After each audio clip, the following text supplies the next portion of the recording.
I arrived in Florence, Arizona, which is where the prison is that Clarence Dixon was going to get executed, at around 7:45. There was like a media area where we all gathered, and then the Department of Corrections came and picked us 3 media witnesses up and took us to the jail. And they put us in a little classroom outside of the jail where it was just basically holding. At this point, we had no phones. All I had on me was my wallet, my ID, and my press pass. That was all I could take with me. And so we spent about an hour in there, and then they brought us into the jail, into like another holding room, essentially. So at that point, I walked through the big gates of the jail, all the checkpoints. I'm passing all the housing units at the prison in Florence, and they held us in another room within the jail for about 40 minutes. And then it was time to walk to Housing Unit 9, or what they called the death house. So we're making our way there, and they bring us all in groups. So there's 3 sections within the bleachers, and it's this small little brick building that's almost the size of a trailer. And so they bring you in, and when I arrived, Clarence Dixon, the people who were there for him, were already seated. There were 4 people on his side, but I'm pretty sure 2 of them worked for the corrections department, so I think there were only 2. Nobody ever specified to me exactly who they were. I think they were his lawyers, but I'm not 100% sure on that. They bring us in, and then about 2 minutes after us, they brought in the witnesses for the victims. It was made up of Leslie James, who was Deana Bowdoin, the 21-year-old ASU student who Clarence Dixon murdered and raped, her sister. And then there were detectives from the case that worked for Tempe PD. They all came in, and I would say there were about 19 of them. So in total, there were about 24, 23 witnesses within the room, and then a couple of Department of Corrections employees. And so the room, essentially, there's a window that you view the execution through, and that is for lethal injection. And you could tell there was a room behind the room Dixon was in, because there was a window, but it was covered with blinds. But there was a little slot, like almost how you would see a mailbox slot, where they would feed the cords or the tubes that they were connecting to Dixon.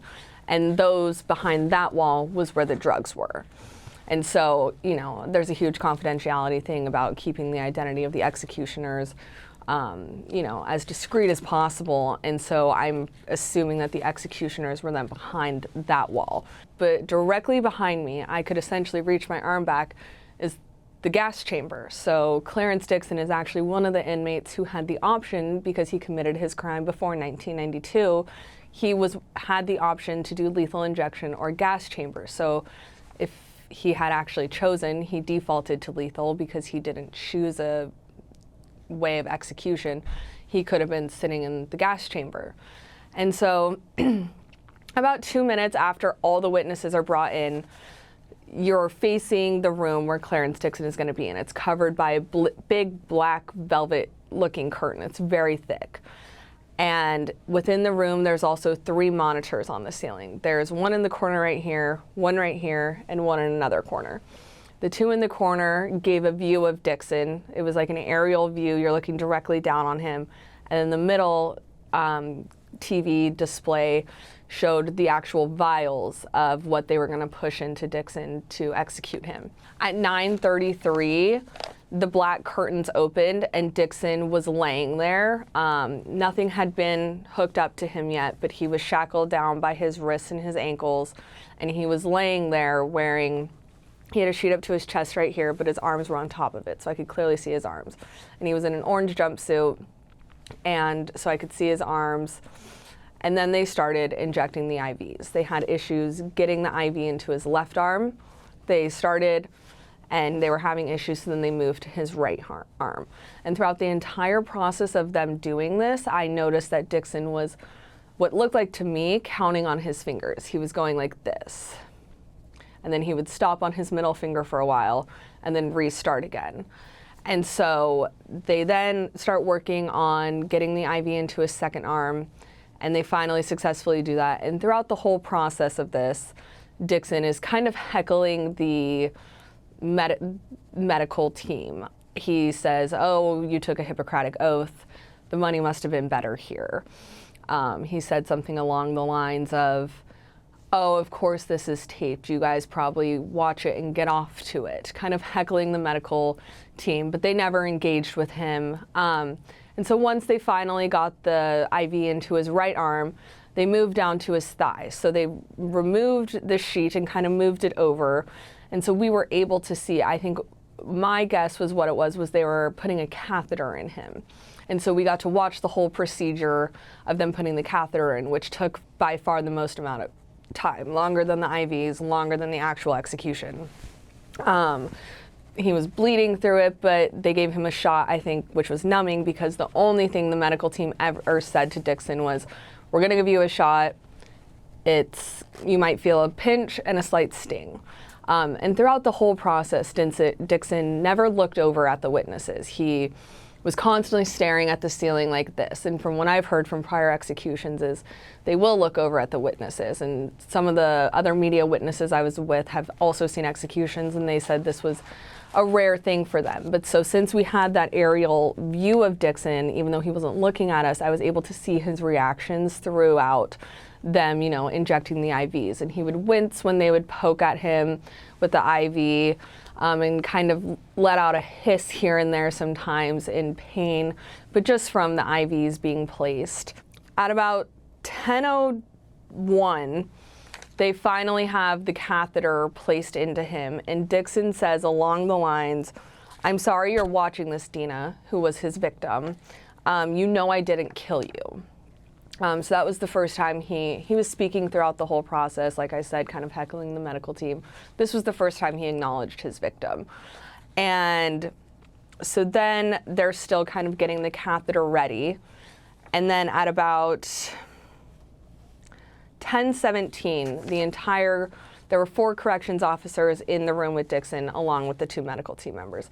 Everyone leaves. The medical team members leave. The correction staff leaves, and Dixon's alone in the room by himself.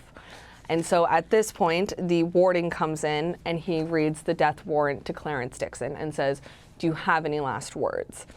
And I'm just going to read this. So he then started quoting and talking about the Arizona Supreme Court. And he said, the Arizona Supreme Court should follow the law.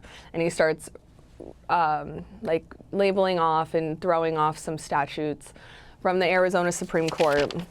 And then he says, that would have completely and entirely changed the outcome. I do and always do proclaim innocence. Now let's do this, and then an expletive. And so at that point, the warden left the room, and you can see on the screen, gloved hands begin to push the vials that were connected to Dixon. They start to push the drugs into him. And as they start this process, Dixon then says, "Maybe I'll see you on the other side, Deana. I don't know you and I don't remember you." And at that point, I heard a gasp come out from the side of the victim. I may have been the victim's sister, Leslie, but it was, a sound of shock. How could he say her name at this moment?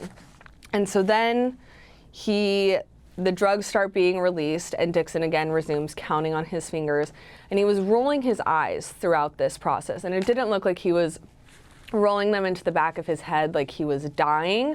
It more looked like he was rolling his eyes in defiance, kind of let's get this over with.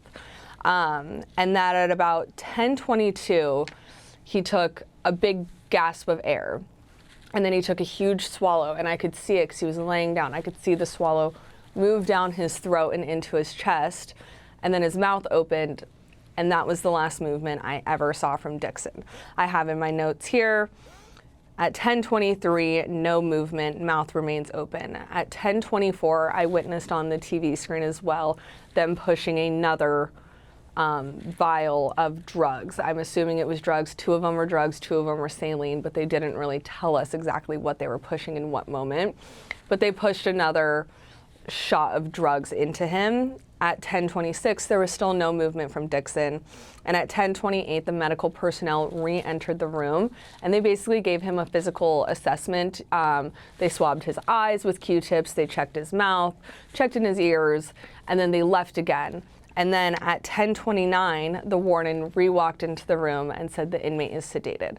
And by 10:30, 1 minute after they announced that he was sedated, the time of death was called and the black curtains closed again. After the execution, the victim's sister, Leslie James, she spoke on behalf of just, I want people to remember my sister Deana. She was a 21-year-old ASU student, and Clarence Dixon saw her come home one night and went into her home and murdered and raped her. And granted, he wasn't charged for her rape because it had exceeded the statute of limitations, but he was convicted of her murder, and the rape was how they matched him to her case.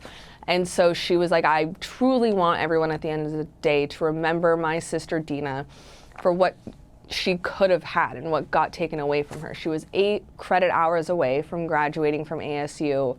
She was a young woman and she got her entire adult life taken away from her. And her sister described yesterday as, it's not closure for me, but it is, justice. He is gone now, and she's like, I've lived with this for 44 years of my life, and justice has been served, but it's not closure to the family.